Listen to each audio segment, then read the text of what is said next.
حضرت علی رضی اللہ تعالیٰ عنہ کا فرمان ہے، جس زبان سے جھوٹ نکلنا بند ہو جائے اس زبان سے نکلی ہوئی ہر دعا قبول ہو جاتی ہے۔ حضرت علی نے فرمایا، جو تم سے نہیں ہو رہا اسے اللہ کے حوالے کر دو، پھر دیکھو کیا ہوتا ہے، اللہ اسی کو وسیلہ بنا دے گا جو تمہاری راہ میں رکاوٹ ہے۔ حضرت علی کا فرمان ہے، خواہش بادشاہوں کو غلام بنا دیتی ہے مگر صبر غلاموں کو بادشاہ بنا دیتا ہے۔ حضرت علی نے فرمایا، جب تم بغیر کسی وجہ سے خوشی محسوس کرو تو یقین کر لو کہ کوئی نہ کوئی کہیں نہ کہیں آپ کے لیے دعا کر رہا ہے۔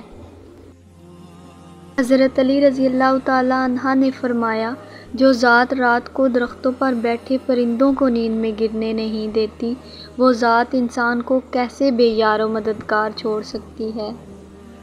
حضرت علی کا فرمان ہے، گفتگو میں نرمی اختیار کرو کیونکہ لہجے کا اثر الفاظ سے زیادہ ہوتا ہے۔ حضرت علی کا فرمان ہے، جب تم کسی کو اکیلا دیکھو تو سمجھ جاؤ کہ وہ ایک سچا انسان ہے، کیونکہ بھیڑ ہمیشہ منافق کے ساتھ ہوتی ہے۔ جو دکھ دے اسے چھوڑ دو، لیکن جس کو چھوڑ دو اسے دکھ نہ دو۔ حضرت علی کرم اللہ وجہہ کریم نے فرمایا، جو ظلم کے ذریعے عزت چاہتا ہے اللہ اسے انصاف کے ذریعے ذلیل کرتا ہے۔ مولا علی نے فرمایا، زبان کا لگایا ہوا زخم نیزے اور تلوار سے لگائے زخم سے زیادہ گہرا ہوتا ہے۔